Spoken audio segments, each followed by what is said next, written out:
ये कहानी है रामनगर के गांव की, जो हिमाचल की वादियों के बीच बसा हुआ था। वहाँ ऐसी ठंड पड़ती थी जिसे बर्दाश्त करना हर किसी के बस की बात नहीं थी। सर्दी के मौसम में एक गरीब परिवार का सरवाइव करना तो लगभग नामुमकिन था। और इसी जगह रहता था एक मोची, जिसका नाम गोपी था। ए गंगा, मैं काम पे जा रहा हूँ। चाय तो पीते जाओ। अरे चाह लाओ जल्दी लाओ, आज पहले ही देर हो गई है। पिताजी मैं भी आपके साथ चलूं? अरे तू कहाँ जाएगा रे? मैं तो काम पे जा रहा हूँ।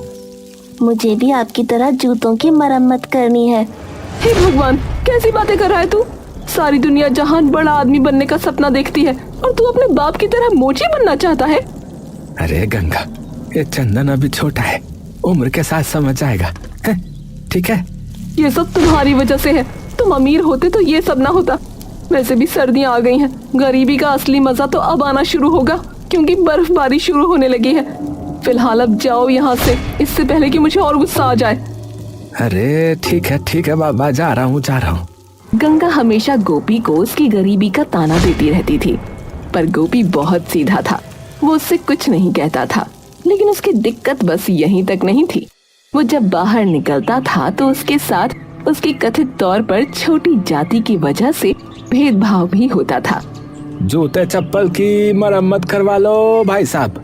ओ राजू, जूते चप्पल की मरम्मत करवा लो। अरे चुप, तेरी हिम्मत कैसे हुई मेरी कोठी के सामने अपना ये सड़ा सा ठेला लगाने की? है बहुत बार मना किया है तुझे, पर तू मानता नहीं है ना। पर मालिक जमींदार ने उसकी एक बात न सुनी और उसका ठेला अपने आदमियों से कहकर छीन लिया। अरे साहब जी दया करो साहब जी दया करो साहब जी। ऐसे मैं क्या कमाऊंगा साहब जी, क्या खाऊंगा साहब जी? दया करो साहब जी। चला जा, वरना तेरी हड्डियां भी तोड़वा दूंगा। बता रहा हूँ। गोपी थके कदमों से घर की ओर चल दिया।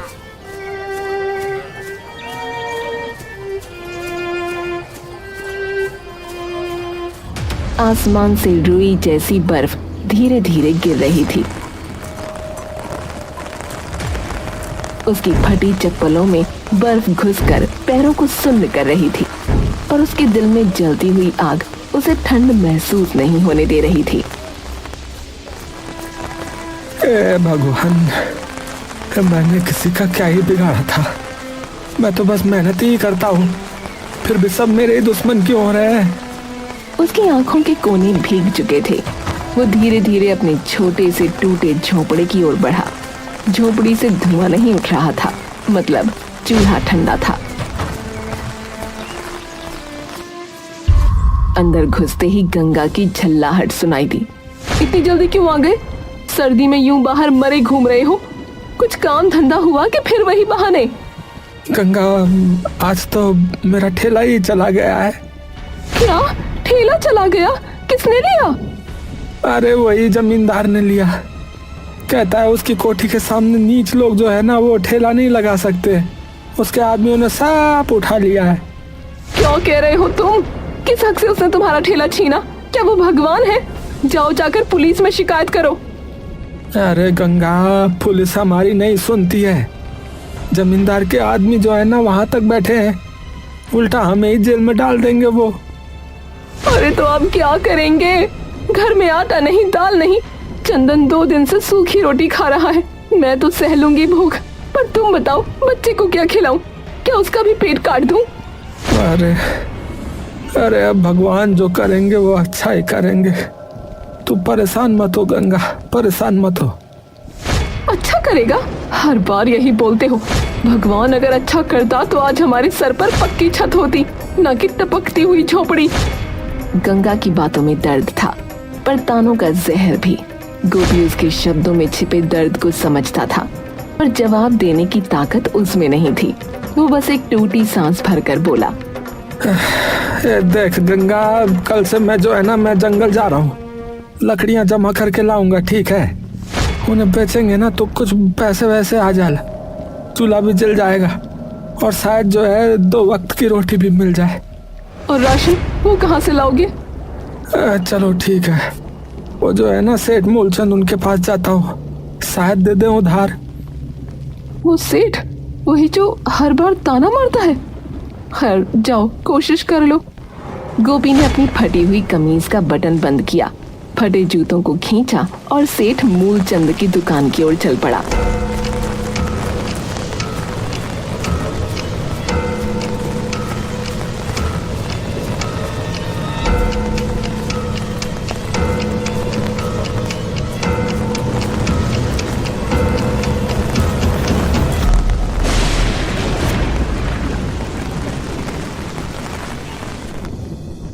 सेठ जी प्रणाम साहब जी।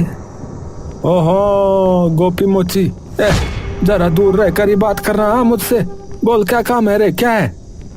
साहब जी वो घर में ना खाने को कुछ ही नहीं है। थोड़ा सा जो है वो राशन वासन मिल जाता तो थोड़ा गुजारा चल जाता है साहब जी। महीने के आखिर में चुका दूंगा साहब।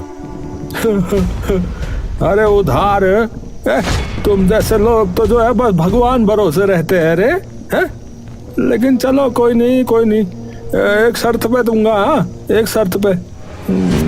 क्या क्या शर्त है साहब जी? देख ऐसा है, अपना तू घर ना जो है वो मेरे नाम कर चल, बदले में तेरे को फिर जितना राशन चाहिए वो ले जा तू यहाँ से। जब तक जियो, जब तक जो करना है करो, तब तक खाते रहना फिर, ठीक है? घर मेरे नाम कर फिर चल। है घर पर साहब जी वो तो मेरा एकमात्र आसरा है, वो दे दूंगा फिर मैं कहाँ रहूंगा? अरे तू बचेगा तो ही तेरा आसरा तेरे काम आएगा कि नहीं आएगा? है ठंड में मर गया है तो घर की जरूरत किसे पड़ेगी? बोल बोल। गोपी सोच ले, हाँ ये मौका जो है ना बार बार नहीं मिलेगा। हाँ सुनहरा मौका है ये। गोपी कुछ देर तक खामोश खड़ा रहा।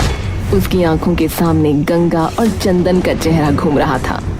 पेट की भूख और जरूरतों का बोझ उसके आत्मसम्मान से भारी पड़ गया। उसने कांपते हाथों से सेठ के कागज पर अंगूठा लगा दिया। ये शाबाश। अब तू जो है ना ये दुकान गोदाम से जो है जितना राशन चाहिए ना उठा ले, ठीक है? ले जा जा। थोड़ी देर बाद गोपी थैला भर राशन लेकर घर लौटा, लेकिन गंगा तो सच्चाई जानते ही तुनक पड़ी। क्या तुमने हमारा घर उसके नाम कर दिया? गोपी तुम्हें समझ नहीं है क्या? वो सेठ बड़ा चालाक आदमी है, वो तुम्हारे सर से छत खींच लेगा। गंगा राशन तो देखो कितना सारा लेके आया हूँ है? चंदन जो है अब भूखा तो नहीं सोएगा, थोड़ा सा बेच देंगे तो पैसों का जो है वो भी इंतजाम हो जाएगा। तुम भरोसा रखो सब ठीक हो जाएगा रे। ठीक? तुम्हें लगता है कुछ ठीक होगा? मुझे लगता है ये सेठ हमें बर्बाद कर देगा। अगले कुछ दिन राशन से घर चल गया।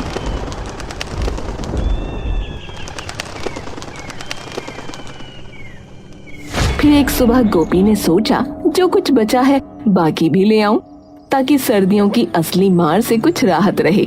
वो सीधा सेठ मूलचंद की दुकान की तरफ चल पड़ा।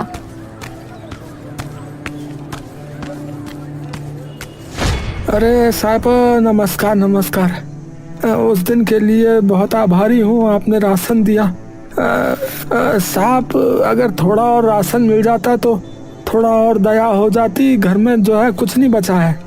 अरे गोपी आज तो कुछ नहीं है रे मेरे पास। हाँ अरे वो जो ट्रक आ रहा था ना वो रास्ते में कहीं फंस गया है। बल बर्फबारी से रास्ते सारे बंद हो रखे, अब जब आएगा तब ले जाना है। अभी जा तू, अभी कुछ नहीं है जा। अरे साहिबो, अरे पर हमारा राशन जो है वो खत्म ही होने वाला है, एक दाना नहीं है घर में खाने के लिए, अब हमें जरूरत है साहब। अरे गोपी बोल दिया है तुझे, है रास्ते बंद हो रखे हैं, मैं तो कह रहा हूँ अभी जा, अब घर संभाल अपना, यहाँ अभी कुछ नहीं मिलेगा, जा अभी। गोपी ने दुकान का गोदाम, तख्त, पूरी दुकान, हर कोना देखा।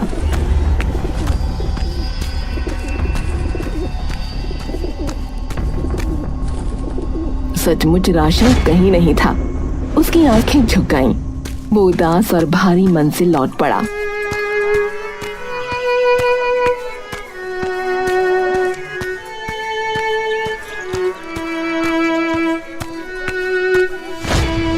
अरे गंगा वो सेठ कह रहा है कि माल जो है ना वो कहीं रास्ते में फंस गया है, बल कुछ नहीं है। देखा, मैंने कहा था ना तुमसे, वो सेठ कितना चालाक है। पहले तो घर मांग लिया, अब राशन का बहाना बना रहा है। मैंने कहा था ना, ये आदमी कमीनों का राजा है। ए गंगा, तुम मत हंसो, बस मैं हाथ जोड़ रहा हूँ। ये बात पेट की है। हाँ, पेट तो पेट काट लो तुम हमेशा कुछ न कुछ उम्मीद जता देते हो। अब तुमने घर भी दे दिया। हे भगवान, चंदन की तबीयत भी ठीक नहीं है, बताओ क्या करें। कड़वी हंसी और शिकायतों ने घर को घेर लिया। गंगा उस पर टूट पड़ी, प्रश्न, ताने, दर्द सब एक साथ। चंदन, जो अपनी छोटी आंखों में बेबसियत लेकर खड़ा था, अचानक रो पड़ा और उसके छोटे छोटे शब्द घर की दीवारों में गूंज गए। मम्मी, पापा ने तो घर बेच दिया, क्या अब हम सच में बेघर हो जाएंगे? चुप कर बेटा, ऐसी बातें मत कर। तुम बड़े होकर कुछ बड़ा बनोगे, पर तुम्हारे बाप को मैं कभी माफ नहीं करूंगी। ए गंगा, घर का जो थोड़ा बहुत राशन बचा है उसे आप बेच देते हैं, पैसों से कुछ खाने का इंतजाम कर लेंगे, और जो है ये चंदन की दवाई का भी। जो तुझे सूझता है वही कर ले, मुझे कोई मतलब नहीं रहा अब। तुम तो चाहते ही हो कि हम मर कर जाएं। गोपी ने मुंह पर ठोस लकीर ले ली और बचा हुआ छोटा सा पर्चा, कुछ आटा दाल का हिस्सा लेकर बाजार की ओर निकल पड़ा। वो पता नहीं कितनी बार खुद को टूटते हुए महसूस कर रहा था, पर बच्चे के लिए वो कुछ भी कर सकता था। अरे दाजू, जल्दी करो जल्दी, हवा तेज हो रही है। हवा है? क्या हवा हो रही दाजू? कैसी हवा? अरे सुन नहीं रहे हैं? लोग कह रहे हैं बर्फ की आंधी आ रही है। जो लोग घर से बाहर हैं, चलो भागो कह रहे हैं वहाँ। झट से अपने लोगों को जो है सुरक्षित जगह पे ले जाओ। वहाँ सारा बाजार हलचल में आ गया। लोग भगाए जा रहे थे, दुकानें बंद हो रही थी। गोपी ने जल्दी से जो भी पैसे मिले और जो थोड़ी सी रोटी बची थी उसे उठाकर घर की ओर भागा। गंगा, चंदन, तैयार हो जा बाबू, बर्फ का तूफान आ रहा है। बल हम वहाँ जाते हैं जंगल की तरफ, जहाँ पेड़ जो है ना बहुत घने हो रहे हैं। जंगल? यहाँ से? पर कैसे? अरे जाना पड़ेगा, जंगल में पेड़ों के बीच में हम जो है ना छिप जाएंगे। वहाँ जो है आग भी जला के जो है थोड़ा बहुत गर्म रह सकते हैं ना। सब गांव वाले जो है वो भी जा रहे हैं, जल्दी करो जल्दी करो। जैसे ही गोपी ने ये कहा, गंगा ने फटाफट जरूरी सामान समेटा और सब जंगल की ओर निकल पड़े। बर्फ के छोटे छोटे गुब्बारे हवा में नाच रहे थे और आसमान होकर काला हो रहा था।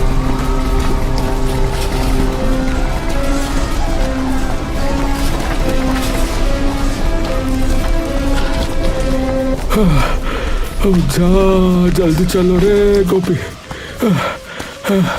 अरे ये पहाड़ की कठिन जिंदगी,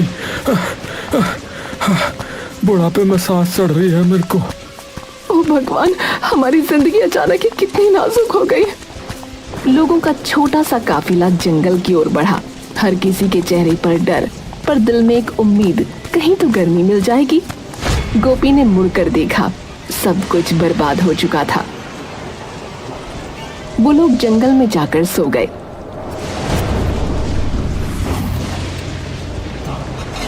गंगा, गंगा, जल्दी उठो जल्दी उठो, जंगल में पानी भर रहा है, पानी भर रहा है, जल्दी उठो। हे भगवान, कहीं सुकून नहीं है, अब क्या करेंगे? अरे जल्दी से फटाफट पेड़ में चढ़ जाओ, जल्दी चढ़ जाओ। मैं भी जो है चंदन को लेकर पेड़ पे आता हूँ, तुम चढ़ो चलो चढ़ो। वो लोग पेड़ पर चढ़ गए। गोपी ने देखा कि बचा हुआ जो कुछ भी था, थैला, थोड़ा राशन, कुछ कपड़े, सब पानी के साथ बह चुका है। अब तो पेड़ों पर ही रहना पड़ेगा, जमीन पर लौटना मुमकिन नहीं। ओहो, मैं पेड़ पर जो है ना सही से रहने के लिए कुछ करता हूँ। अच्छा, कुछ करता हूँ मैं। क्या? अरे देखती जा देखती जा। गोपी ने पेड़ के तने को एक हिस्से को काटकर और जोड़कर एक छोटा सा तख्ता बनाया। उसकी कारीगरी में कुछ खास बात थी। धीरे धीरे उसने एक छोटी सी झोपड़ी का ढांचा तैयार किया जो शाखाओं पर टिकी हुई थी। तुमने ये क्या किया? ये तो कमाल है गोपी।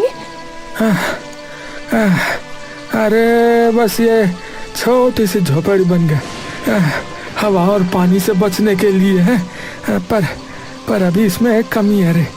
ये पाख नहीं है इसके ऊपर, छत जो है ना छत नहीं है। हवा से ये उड़ जाएगा और फिर ठंड हमें जो है ना वो हिला देगी। तो इसको जो है किसी तरह पाख बनाना होगा, ढकना होगा इसे है। और जरा ही देर में झोपड़ी जैसे घोंसले में बदल गई। चंदन उसकी कला देखकर ताली बजाने लगा और बाकी लोग भी चकित होकर उसकी तारीफ करने लगे। वाह पापा, आपने तो कमाल कर दिया। मैं बड़ा होकर आपके जैसा बनूंगा। गोपी तो सच में कारीगर है। अगर तू चाहे तो पूरे गांव के लिए ऐसे घर बना सकता है। तभी सेठ मूलचंद भी पेड़ के पास आया। वो झोपड़ी को देखकर थोड़ी देर खामोशी से खड़ा रहा और फिर बोला, अरे ये घर तो बड़ा अच्छा बना है। ऐसा लग रहा है इस पेड़ पे जो घर है ना वो अब मेरा ही होना चाहिए। अरे साहब, अरे ये आपका घर कैसे हो सकता है? अरे कुछ भी तो मत बोलो। गोपी, मैं कह रहा हूँ ना, अरे जो अंगूठा लगाया था ना कॉन्ट्रैक्ट पे, कागज पे अंगूठा नहीं लगाया था तेरा, उसमें लिखा था हाँ जो तेरा घर होगा वो मेरा घर हो जाएगा। हाँ, तुम्हारा असली घर तो तूफान ने बर्बाद कर दिया ना, कर दिया कि नहीं कर दिया बोल? तो अब यही मेरा घर हुआ नहीं हुआ? हुआ नहीं हुआ बोल? कॉन्ट्रैक्ट के जो है मुताबिक हो रहा है ये। हाँ, ये घर जो है तुझको मुझे देना होगा अब। हाँ। गोपी को आग सी उठी, पर इस बार मोर्चा गंगा ने संभाला। वो बोली, लोभी कहीं के, इस आपदा में भी लोभ नहीं छोड़ता। शर्म आनी चाहिए तुम्हें। क्या तुझ में बिल्कुल इंसानियत नहीं है? अरे शर्म है? गोपी है जिसने करी ना शर्म, उसके फूट गए कर्म, समझा? कि ये कहेगा बड़े बुजुर्ग हमारे। हाँ हाँ। बहस तेज हो गई। सेठ, अगर तुमने हमारे घर पर नजर डाली तो यहीं पानी में डुबा दूंगी तुमको। अरे हाँ हाँ, और जैसे तो फिर मैं चुप ही रहूंगा है, मैं चुप ही रहूंगा है। चूड़ियाँ नहीं पहनी है मैंने। हाँ, चूड़ियाँ नहीं पहनी है मैंने। चूड़ियाँ पहनी है और वही तेरे सर पर तोड़ूंगी। अरे अरे बस करो भाग्यवान। अरे चुप हो जा, तू चुप हो जा। ठीक है ठीक है ठीक है गोपी, ठीक है। चल मैं तेरा ये घर नहीं लूंगा। हाँ, नहीं लूंगा मैं तेरा ये घर, नहीं ले रहा। पर फिर तुझे जो है ना मुझे भी ऐसा ही घर बना के देना होगा, समझा? समझ गया ना, यही मेरी शर्त है। हाँ। गोपी ने बिना हिचकिचाए सर हिलाया और जोर से कहा, ठीक है मैं बना के दे दूंगा, ठीक है। पर एक बात जान लो साहब, हाँ, जो इंसान जो है ना आपदा में भी लोभ नहीं छोड़ता है ना, उससे नीच कोई नहीं है। हाँ, वो आज नहीं तो कल पछताता जरूर है। हाँ, देवता उसे ना छोड़ते नहीं है। हाँ, बता रहा हूँ। गोपी मेरे को ना देवता की धमकी मत देना, बता रहा हूँ। हाँ, ज्ञान मत दे मुझे। चल काम शुरू कर, तेरे जैसे बहुत देखता हूँ मैं। हाँ।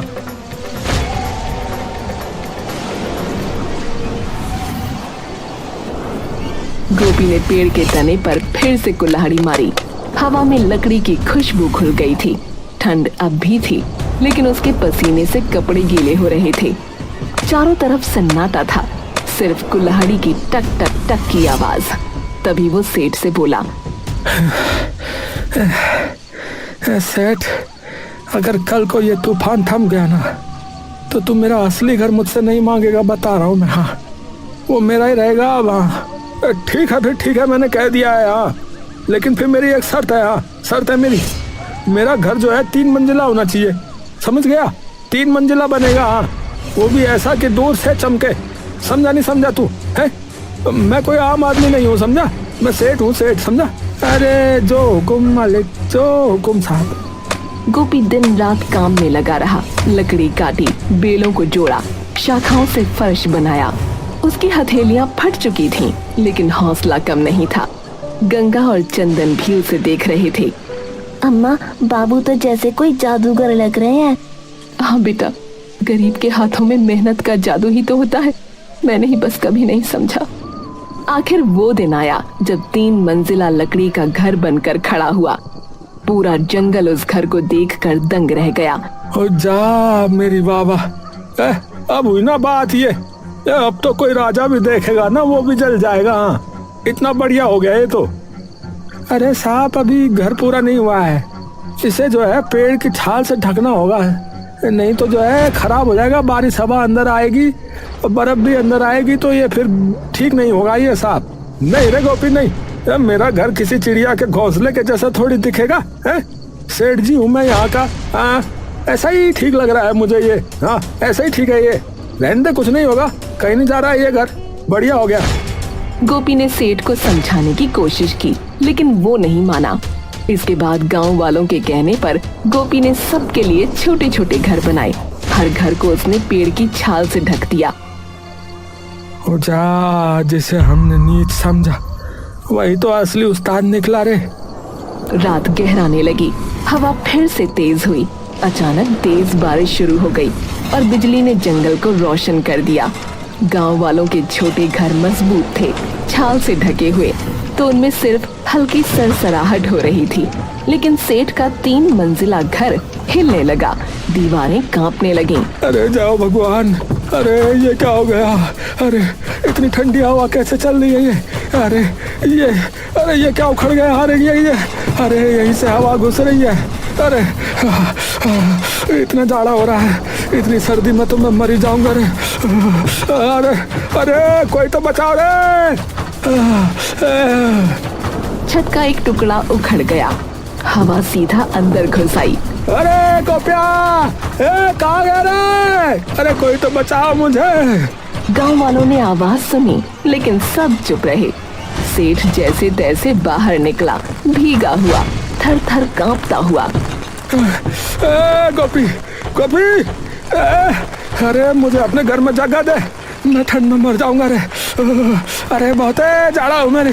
अरे नहीं गोपी, इसे याद है तूने जब मदद मांगी थी तो ये हंसा था। अरे गंगा, अगर हम इसके जैसे बन गए तो फिर फर्क ही क्या रह जाएगा इसमें और मुझ में?